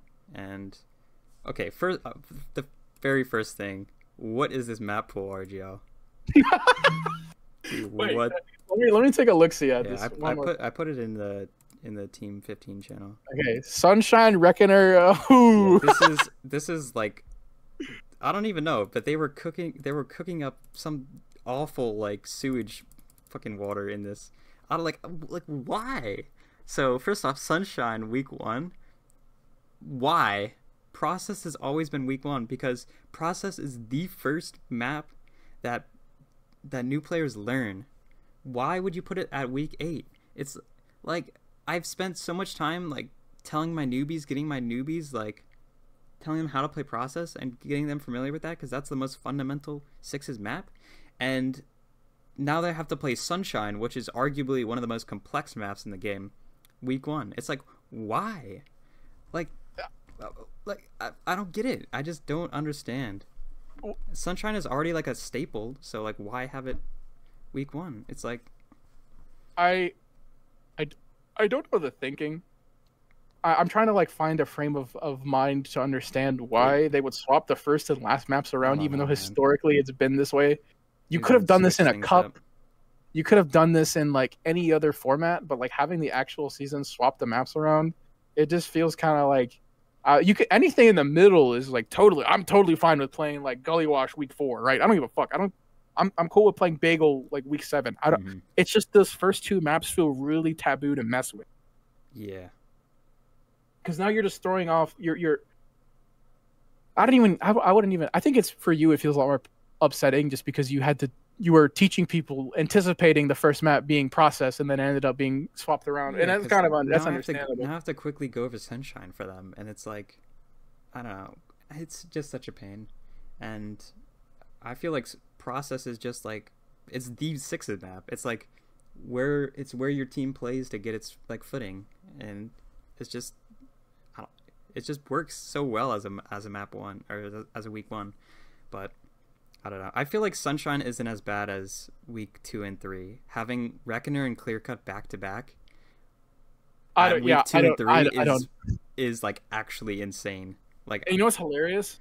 What? I remember I am complaining to one of the old RGL mods, Hex. I remember complaining because she was trying to lead a charge to getting rid of Sultry, and now I'm sitting here like, give me Sultry back, man. Dude, Sultry's a good map. It's like, people complain about how stalemate-y it is, but it's like, do we want it? Like, we can have differences in how maps are played and how those maps affect like the game. It's like, it's fine to have a slower paced map and a faster paced map. Like, I feel like Sultry, if you know what you're doing, Sultry stalemates can be broken. It's a fun map for soldiers. It's not a bad scout map as well, nor demo map. It's fun to play, even on Medic. I don't know. It's just a good map. I don't know why we are not playing it this season. So here's the thing, right? Why is it so hard to come up with a map? I think the most recent map in this entire pool was like Metal or Sunshine, because Gully, Process, Snake, I guess, is. Well, I'm saying like in the usual map pool, right? Reckoner is kind of an anomaly because it wasn't in, I guess, the past couple seasons. Why is it so... new maps is in like, what's it called? No, like recently developed. Yeah. No, but like, it's just weird to me how like Valve got the formula for these maps down really well, and there've been like a couple shining examples, and the rest have just felt like really weird. I almost wonder if it's like there's some weird internal map design that's going on where they're seeing this map being played by 12 people versus being played by 6, and thinking in that frame of mind allows you to better position different things and figure out how different things work. Actually, I'm looking at this now. The one thing that confuses, sure, Sunshine and process, that's weird. But one thing that confuses me the most is why swap product out? Yeah, for clear cut of all maps. Product is like a banger map. I don't know. People cry about it all the time. I'm fine with getting rid of product as long as you replace it with like a good Koth map. Because clear cut is just a straight clear cut's just bad in general. It's so one dimensional. But I don't know. This is like the maps, having like a good map pool is so important because that's just how you get new flavor in this game, because there's no balance changes. The meta changes that you're gonna get are very, very small, and they're not too noticeable when you're playing the game. Like the way to keep the game fresh is new maps, because if you play the same 4 maps, the same pug maps over and over and over again, you're gonna blow your brains out because of how repetitive it gets. So wow, guys, we're gonna add up the in-house pugs and play process for the 8th time today, guys. Wow, yay! Yeah, it's like we need to. So as a it's so annoying because I'm sitting here complaining about Reckoner at week 2, but I don't disagree with Reckoner being in the map pool. I feel like it should be week 7 or something, so that teams can get the rest of the season to prepare for that one Reckoner week. Because putting the new maps later in the map pool instead of having you jump scared by yeah, Villa was week 4, season 13, I believe. It's put them in the back so that you have a chance to slowly get used to them and slowly scrim them throughout the preseason and throughout. But the funny part is something I'm realizing too is people don't scrim these maps anyway. I think our team. Well, to be fair, we all just found a roster, but we've been scrimming pug maps pretty much. Yeah, well, it's just because we're trying to find yeah, because Koth is a pain to play with trials, but I don't know. To be fair, I play demos, so I have a very biased view of Koth maps because I just get to run around and do what the fuck. Yeah, I don't know. Koth. I think what I've told my newbies is that Koth is a simpler game mode than 5CP. Despite that, it requires more coordination. I feel like you can kind of get away with being a little bit disconnected in 5CP, but on Koth you need to be playing as a team. I actually entirely disagree. I think it's the opposite way around. I don't know. I feel like I think on 5CP you need to be playing with your fellas, because if your flank gets thrashed trying to get in off of a push, mistiming themselves. Okay, but then how is 5CP better in pugs than Koth? 5CP is better in pugs because people have a better idea of how to play it? When you're playing in pugs, they probably have a better idea. It's more intuitive for them to play. On Koth, it's but Koth is even more intuitive. It's you don't do much. It's just shoot the bad guy. 4-man, don't 4-man. Yeah, but you walk up, don't shoot them. Yeah, I don't know. It's very simple. But you can get away with a lot more. I'm just gonna walk at this guy and kill him. And I think it's just because you play demo. And well, I would say what you do on. It's easier for an invite player to. It's easier for better players to, or at least better DM players to show that they have better DM, because they really can just kind of walk around and shoot whatever they see. Well, in 5CP, you have a little more problems because you have to kind of consider a lot more positioning and a lot more situations. Or in Koth, you just well, their team's in front of me and they don't have Uber, so I'm just gonna go behind them and kill all of them. And I'm gonna do that because I know they're not looking at me because I know the timing. But when I feel when most people play Koth, which is scrims when everyone's generally about the same skill level, there's not really that many ways to get advantages, so you need to play as clean as possible so that you don't end up giving the team some slight advantage that they can snowball into something huge. I mean, but whatever. That happens on 5. It happens on 5CP, but for Koth, where you lose how you get advantages. You drop on their second and they're able to roll to your last because they can just leapfrog off the ad. I know it's possible on 5CP. I'm just saying that Koth is much more. I don't know. That's something that's much more important on Koth. But whatever. Okay? Yeah, back to the map pool. Oh my god. Yeah, Reckoner. Apparently Reckoner is a good map. The Euros love it. They play it all the time or whatever. So getting introduced to Reckoner is in my opinion a good thing. Puts us on par with the the Euros, because any sort of standardization between the two kind of areas is always going to be good, in my opinion. However, yeah, week 2 not good. Clear cut for no reason is in the map pool, and also I don't think it's is it the version of clear cut with the open window where you can shoot down on top of bunker? The one on where like the roamer and the flanks guy usually play. Yeah, like like the house on mid. Yeah. There's like that little window. I don't know.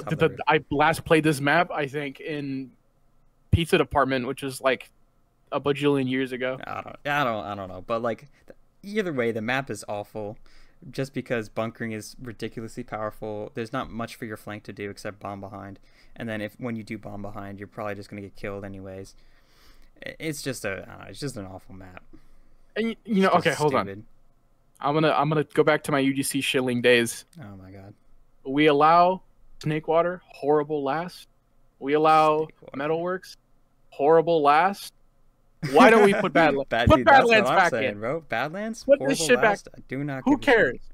Everyone's like, "Where the last is horrible." Shut up, dude. Like, there's like half of the last in this game are bad. Okay, are horrible, and somehow we just allow Badlands. We single Badlands out for it. Swap. Okay, swap Snakewater and Badlands. I promise you, everyone's gonna go insane. Snakewater mid is AIDS because it's like, oh yeah, they just double bombed and killed your medic. Like, congrats. Snakewater second's good. Snakewater last is like the worst thing on the planet. Badlands mid and second are peak, and the last sucks. So it's like you're getting better. It's just better. A 66% better map. Like, it's just a better. Exactly. Who cares about last, dude? Bro, that's when you can run the off. That's when you can show up with pyro. Just use the other classes in the game. And on top of that, we've already talked about this, especially. Let fucking AM, let IM, let amateur, let them all play Granary. Oh, Why can't we play Granary? Is showing up to mid and shooting people really that fucking hard? Is it really that hard that they physically cannot show up to mid and shoot each other and play the game that way?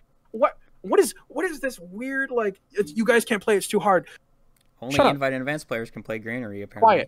Quiet. I don't care. I don't let them, because Granary has Granary second is kind of ass, but like Granary mid is really fun. It's really fun to play if you're a soldier. If you're a scout, you're up on the top. As demo is kind of annoying because you're just shooting. On medic, it's like actually hell because you're just gonna die. But like, I don't know. Same thing with Snakewater. Yeah, same thing with Snakewater and like almost every other mid. And goalie wash, you'll just die. Like, if the other team wants to kill your medic on goalie mid, like, you're just gonna die. There's nothing you can do. It's GG.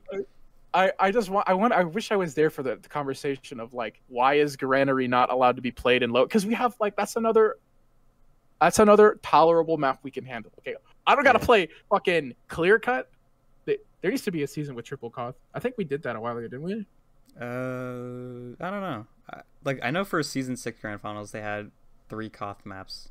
Oh god. But Invite does things differently. Yeah, because I don't know. Maybe I'll retract that a little bit. I don't think we should have triple Koth, but like, just there's already good maps in the game. Let's give them a shot. Okay. How many custom maps? Or I guess there's not really a lot of maps that are made for. I think most of the maps are custom. I think Goalie Wash is like the only one that's like a Valve map, and Granary as well. I think because everything else was made by community members, and then it was just adopted by Valve and like put into Process. Process, I'm pretty sure came with the game, didn't it? Am I really that like? It like comes with a game, as in like it comes downloaded, but it's still a community map that was like made by someone in the community. Oh really? Oh, yeah. For most of them, that's the case.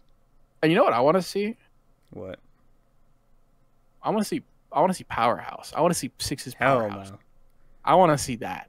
I want to see how that plays. Okay, the one map that I want to see Entropy. Entropy? Entropy looks so fun. Because it's supposed to be like a goalie Badlands hybrid. It's that one like... Is it Granary or is it Badlands? I don't know, man. Probably more Badlands than Granary.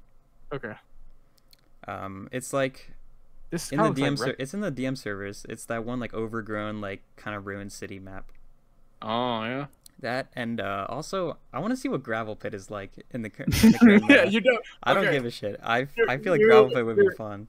that is actually, I think that is something I could. You don't want to play gravel pit. Okay. I want to see what it's like because You can there's say you want to potential. see what There's it's like, but potential. you don't want to play gravel pit in playoffs. Dude, It is actually every single postseason survey I put in give gravel pit back in the rotation every single time. you don't. Gravel pit was horrible, and it's because of how the map is designed. If they had set it up a little more linearly, where it's like 3 CP and the team is defending, and you gotta like, I think that'd be cool. Like you have to go one after the other.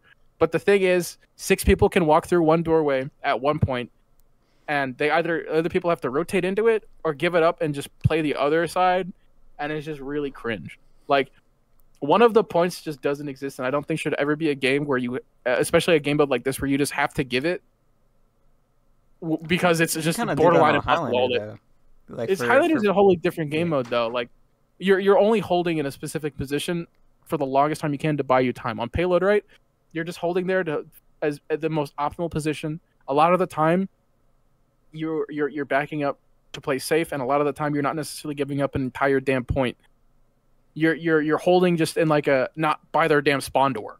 You're just giving them space because you're in a very optimal position to play. There's not like whole points. I don't think so. At least in Highlander, where there's like snake water or not snake water, swift water, which is where you just give up that first point. For like I don't think no teams because you play by the house in the tunnel, right? Like you can still cut up. No, you give up first point. Do you? Yeah, that's like part of the meta. But I don't know. This is okay. Green or was it gravel pit? No, I don't know. I feel like what needs to happen? The Euros did this. They did this old school cup thing where they had no unlocks, no scout speed, and then they only played on old maps. I feel like a throwback cup would be so much fun, just to like, yeah, just so that all the new players can like look at, see where what their roots are and like where. No gunboats. You get to fucking pockets, but the scout speed is so probably this. Probably a plugin you can like throw on that just reverts the scout speed thing. Yeah, there is a plugin that I was gonna get that downloaded on my server. I need to do that. So we can go back to so I can do it. I do the wacky pug scrims. It's funny because it's I really don't even think the problem was with that update was the scout just became more powerful. It just nerfed soldier and made him a cuckold. It turned him into a fucking a frog. It didn't. There's no more like. I think the fun part about playing in UDC was having that like that distinct divide, and I'm a good pocket soldier, right? Yeah. I'm a good roamer. Now we have this like weird mixed line. Anyone can play both. Yeah, like just, I love having that like your pocket could even run like a banner or some fun shit like that. They just like completely ruined the secondary class, like the second weapon slot on soldier by giving scout the speed, and it's so sad. I miss watching pocket soldier solos into process last where Sai kills 3 people oh my God. And then air shots a 4th guy and then caps. That shit was so cool. He was the pocket soldier, right? Or like what Lansky was a really good pocket soldier. Yeah, like, well, Lansky was good because kind of he ran gunboats, and to be fair, gunboats kind of realizes the importance of soldiers like space making abilities, and I feel like that's just more valuable to have instead of just like DM. Yeah, but having the role there is like having the role there. It made soldier feel a lot more dynamic rather than just like jump around. Like jump rocket jumping super fun. I will never not want it in the game, but like having your 2 scouts just inherently play different just because of the positions they are. Your roamer and your pocket soldier are interchangeable at any given moment depending on who's alive or not. Right? It just depends on what door you're fucking watching. Right, your roamer can come up and play pocket soldier, and your pocket like the roles don't have any like. Yeah, I mean it is cool to have like a pocket soldier just walking around with shotgun and just like rolling kids. You give your soldier, which I don't know. I like running shotgun when I play pocket, but it's just it's just not viable. And it's unless you're like Yomps or something, then it is viable because you're just that good, but. Okay, we can talk for like 10 minutes about unlocks, and I think we can cut it, right? Yeah, it's right now we're at like an hour and 30 minutes. Okay, yeah, we can probably give it like unlocks. Yeah. What? Okay, real quick about maps. I feel like Yeah, why is there an invite map pool and a normal people map pool? Why, dude? A peasant map pool. Let the kids play Granary. And also, I feel like after I don't know if I'm just saying this because we're playing main this season, but I feel like after main, you can start just doing pick bans for like your week, for like every match of the week. But I don't know. I can pretty easily see how that would not be good. You know what? That's actually well. How so? Like, what you can just like because you can just force certain maps and not have to play other maps. Yeah, because I feel like the one advantage of having like different maps being different weeks is that like it forces people to play that map, and it gets players to learn those maps. Like they can't just ban maps that they don't like, and especially new maps, it gets people to play those maps. Pick ban, I feel like once people like are familiar with the map pool, pick bans, it definitely is just a much better system, because then it removes the monotony of having like process week where all you do is double process for an entire week and it just melts your brain. And I feel like having like the times where I enjoy screaming the most is always going to be preseason, just because you can play a wide variety of maps. Yeah, you can play whatever. But that's one of the things I want to kind of try this season, is not just scrimming one map every week, just like scrimming that map and then maybe the next map and a little bit of the week after that. It's just kind of a pain, but I can see for main, because main is still people are still kind of getting an understanding of the game, so forcing them to learn new maps and to play every week of maps, so that we don't just end up having every official play on process is something that I'm fine with. The weird part is like I think pretty much every other competitive game like has the pick ban system, and the map pool is still super healthy because you're having to learn. Some teams just will perform better on like maps like Snakewater and Metalworks. Some teams are going to perform better on maps like Sunshine and Process. Like you're still having the map pool becomes a lot more healthy because you're actually picking maps that and you will get those teams that are like, we're just going to scrim Reckoner and fucking what Sultry, and we're just going to get really good at these maps. And any other team that isn't doing that is gonna have to go through the ringer because we know everything about this damn map. Yeah. We could just it'd be a fun idea to switch to pick bans and just for every match and just see what happens, you know? Yeah. Once we get into main or advanced, we can see what pick bans is like, because I'm advanced and invite. I'm 99% sure that they do pick bans for the entire thing. For the entire, I don't know. I want to see it come down to like main or even like IM. I don't know. I feel like IM is when you start getting to like, you kind of need to get those players to learn the maps and to play all. Yeah, but the problem still stands where you're having to learn the maps because of the matchups you're having, right? You'll know at a certain point, you'll know like this team performs incredibly well on Gilliage and their weak map is something like Metalworks. So the other team is inclined to practice their Metalworks a lot more than the process, and the map pool will kind of even out from then. But there's always a flaw that I'm not going to be able to see. So maybe the main concern with pick bans is just like everyone just insta-banning Reckoner or something, and you never get to like actually get experience on that map because no one plays it.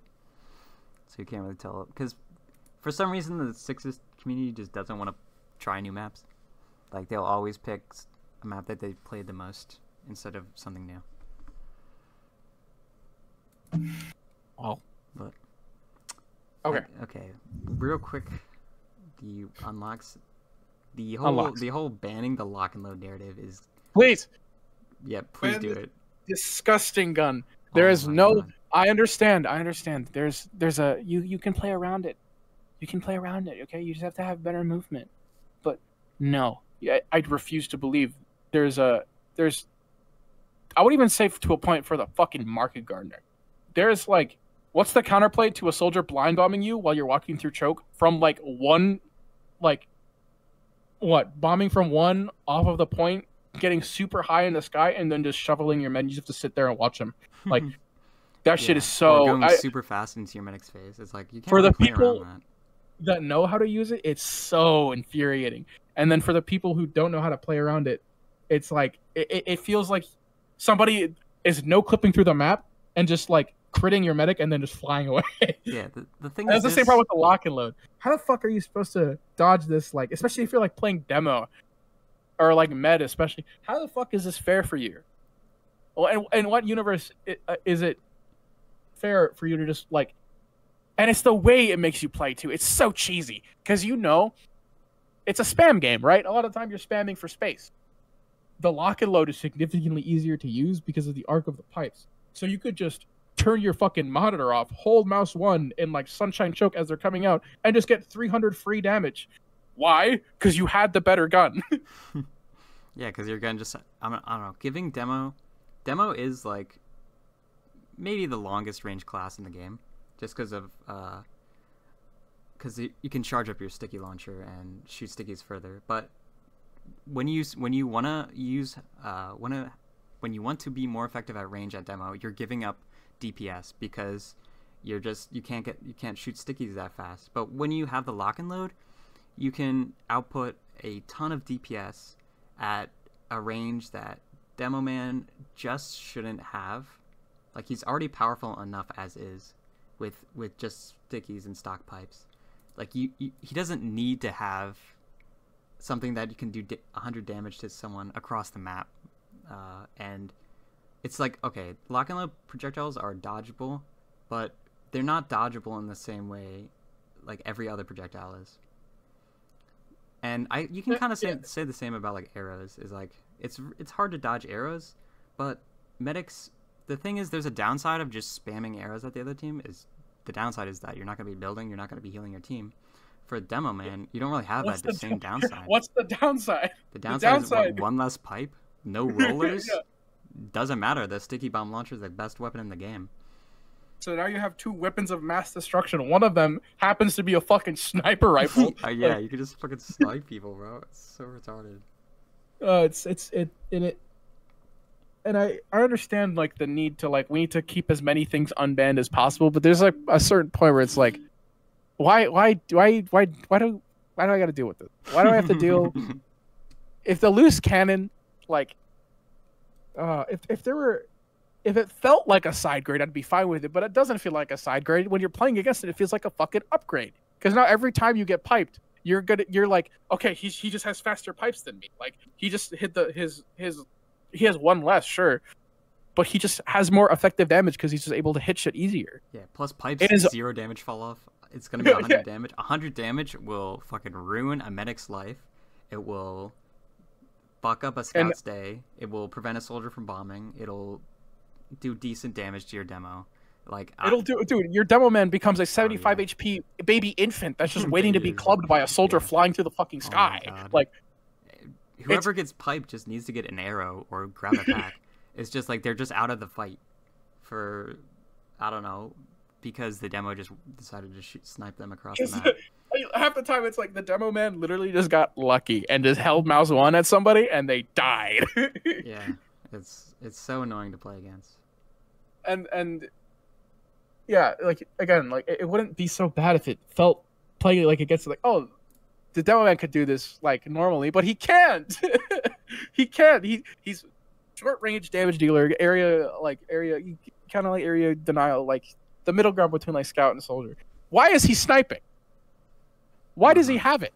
It's not fair. It's like yeah, it is exactly like sniper, where people complain about sniper being the only class that can like affect people at range because, you know, no damage fall off and everything.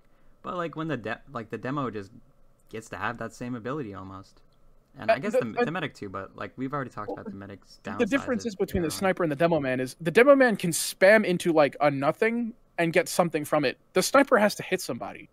Yeah, also sniper is just a worse class. Like, you can't stuff a choke on sniper. Not necessarily. Like, played optimally, it'd be a lot better. But like, it's just not how the game is played. But like, I have to see you to hurt you on sniper. The Demo Man does not have to see you to hurt you. He can just hold mouse 1, you'll run into it, and then just die around a corner, and you just have to go, okay, my fault. I should have just known he was holding mouse 1 at the fucking corner.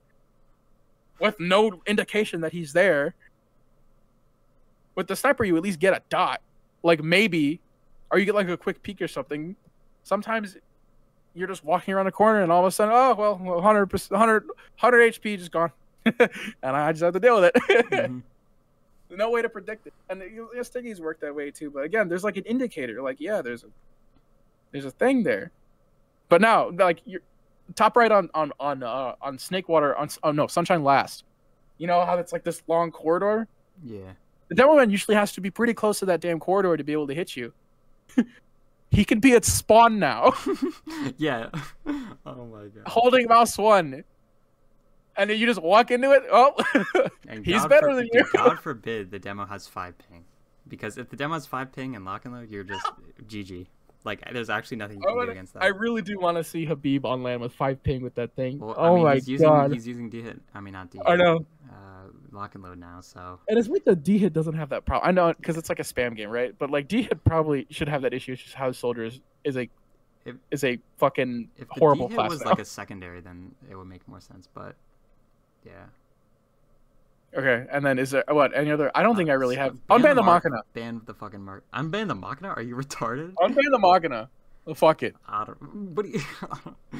don't even know if people would use it if they banned it. That's what I'm saying. Just to like get body shot. Okay, first off, fully charged body shotting a medic should not be a thing. That shit is gay. You can do it on stock anyway. I know. That's why they should only have people use the classic. That would be sick. That would be actually sick. Classic fragment. There probably is a ton of those. The classic is such a goofy gun. Maker, I guess. You know what?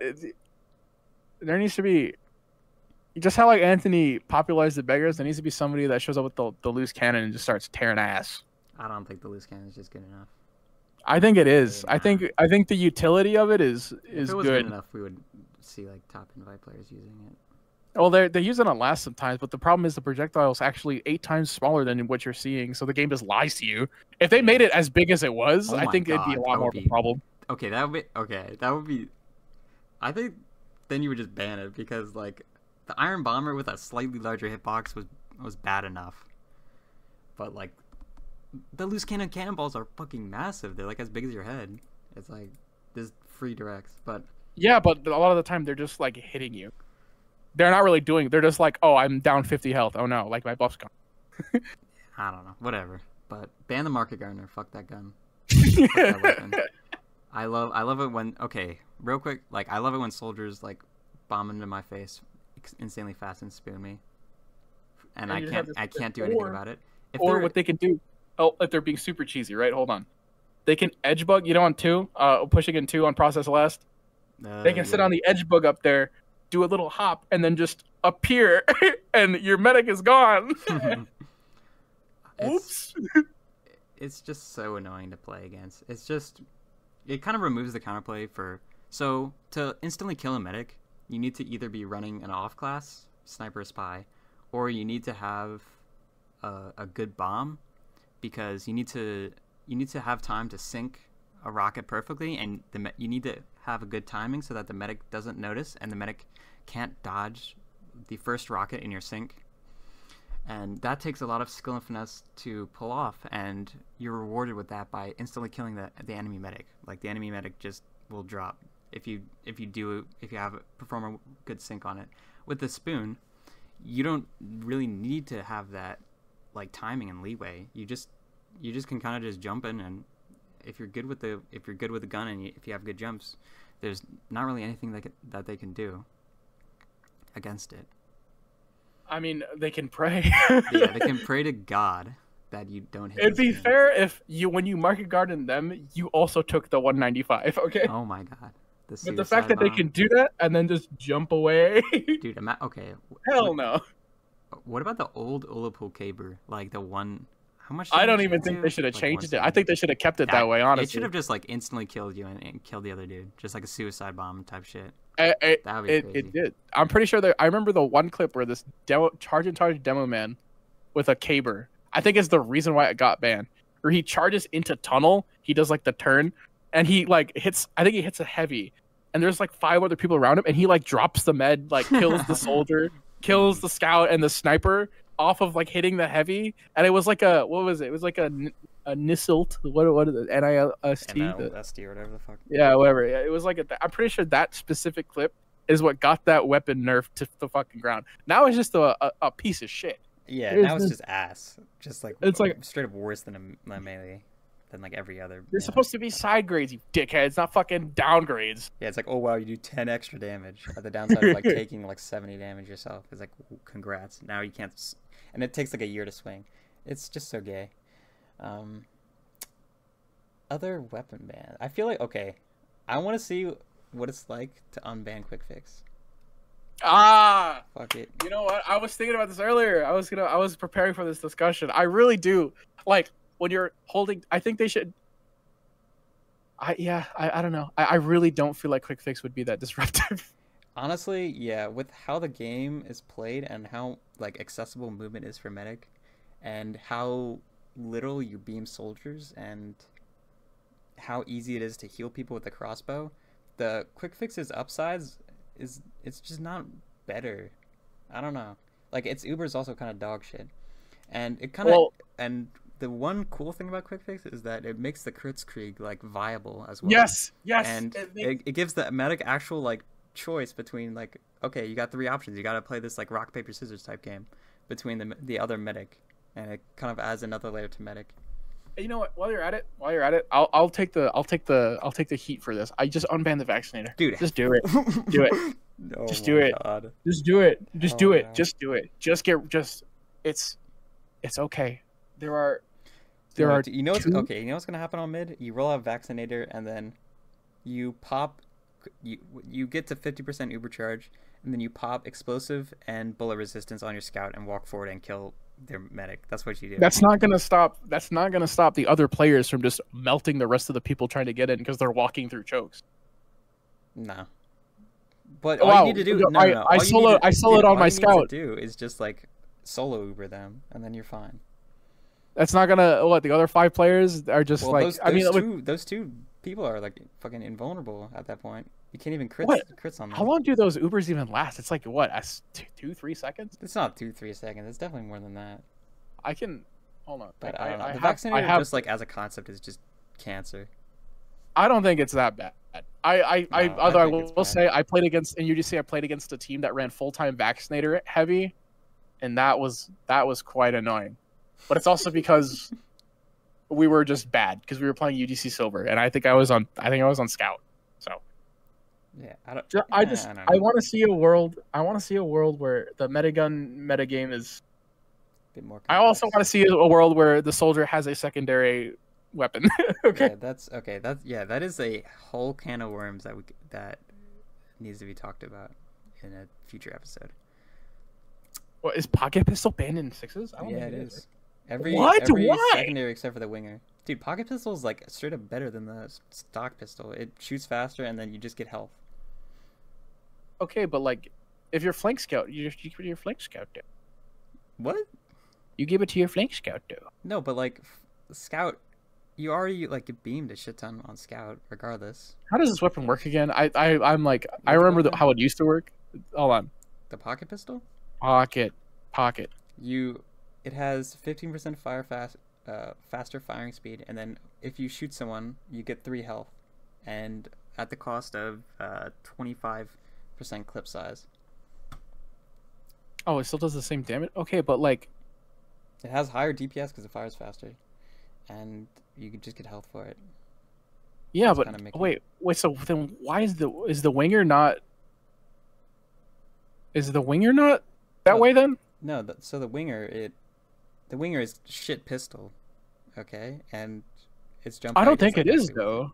I don't like the winger. I was informed that it's a side grade. Well, because you have like grade, but if you you sacrifice most of your pistols like DM abilities for more movement. Well, if I was told like if you can't hit pistol shots very well, you'll at least be able to get more value out of the winger because the shots you are hitting are more valuable rather than like. No, so, not so you've really. got like, It's well, kind of you've got like opposite. the medium pistol, right? The normal one. Then you got the big pistol, the winger, and you got the little pistol, the pocket pistol. I feel like it would make sense if the winger did more than like 15% more damage, and its clip size is just so small that like you need to be like a goat at tracking for it to work. Well, it's also like you can just jump higher. Like you can just. Hold on. Is Dude, the atomizer banned? Okay, hold on. What about like a scout primary that was just like a pistol, but like you got like a 30 round mag, and it had Is zero it just a spread. tracking weapon? The fucking LG. Give Scout the LG. Okay, that would be aids to deny soldiers. Like, yeah, just you would imagine being you would like have to- levitate. You bomb Oh in, my and then God. the flag scout or the pocket scout just look up at you and Dude, hold you just get mouse fucking button, and beamed out of the you just air. become a wizard where you're just flying in the air. You're just I suspended think- up there. I think the LG Scout LG would work if it didn't do much knockback. And it had very harsh damage fall off. But again, you're just talking about weapons they're never gonna add because they're never gonna add a weapon to this game. Then they're never gonna fix the ones that are already in the game. So The LG is such a fucking fun weapon to use in Quake, though. It's like the one reason why I play Quake. It's actually so fun. that's because it's Quake. It's not. It's because it's not. But dude, We're this playing game a is dead like, game now. This game is just Quake. This game is the natural evolution of the original shooter and like of Quake. People Well, don't realize that. It was the natural. Now it's just a dead It game. is, bro. It's more live than Quake.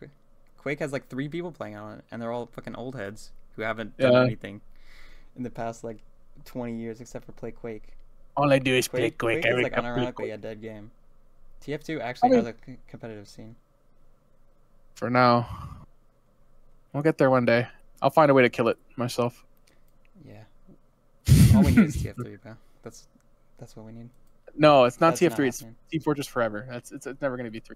That's true. You have to Okay, respect yeah. Valve's TF2's they're not gonna make another one because everyone's hats are gonna fucking lose value and everyone's gonna get pissed off. They're gonna just port the hats over to the Oh, new yeah, engine. that's true. That's what they did with Counter Strike. But Dude, honestly, this game went down the drain when they started. Why did you send me trade offer? because I don't need these hats and I just need to just take that, please. Oh, okay. The game went downhill when they added hats, man. I don't know. I don't It's think like- it did. So for the hats, it's just like an inevitable race to the bottom, where at some point in time you're gonna get you're gonna max out the amount of like hat art style. Like, I don't know how to describe it, but like Yeah, but this is like the sun is gonna kill us all in like 5 billion years. Imagine the year 2077, when fucking there's like 1 trillion hats in TF2, and you've already done every single hat that works with the art style, and now you're just on the insane schizo shit, and you just ruined the look of the game. But this is like so dumb though. Like who fucking cares? That's my main argument when people go like the arts. Who cares? No one gives. You don't actually give a shit. What you're whining about nothing. No one cares that the banana guy hat is in the game. It doesn't fucking matter because really all it is cosmetics. Okay. Dude, the game, oh my god, TF2 just is such a beautiful game, man. Like Luena, just, I don't know, man. I just boot up demos in it Luena could probably and I'm look just like salivating at the mouth. It could look like Luena all the time if it was not on this engine. That's true. Source 2 would go crazy. It could just look like that. The game could just look that good all the time and run perfectly. But this game is you could just horribly use like your Luena config and just like play TF2 with it. Yeah, but you have like 5 FPS. Yeah, that's true. That's the problem. Okay, no one's gonna do that. What you could do though, maybe I should just do it. Maybe I should just fucking just say, hey, I'm just gonna make this game. Why not? I could probably do it. Okay, first I off, probably should. Gold Source engine. For one. Fuck it. Actually, Gold okay. Source. Dude, oh my god, Half-Life 1 deathmatch. When that was alive for like a day, that was some of the most fun I've had like playing in like an arena shooter. It's just Wait, really? the movement was goated. The shock, like 1v1ing people at like light speed shotgun, trying to like, it's like scout 1v1 on crack, and then all the other weapons. It's just like so unique and so fun. But I'm sure it's worse than Quake, because from what I understand, I was informed the gravity gun is probably the best gun in that game because you can just kill people with shit on the map all the time. No. Half-Life 1 deathmatch, not Half-Life 2. Oh, HL1. Yeah. Oh, that was insane. That was actually. that was peak. It wasn't peak. I don't know. Yeah, not peak, but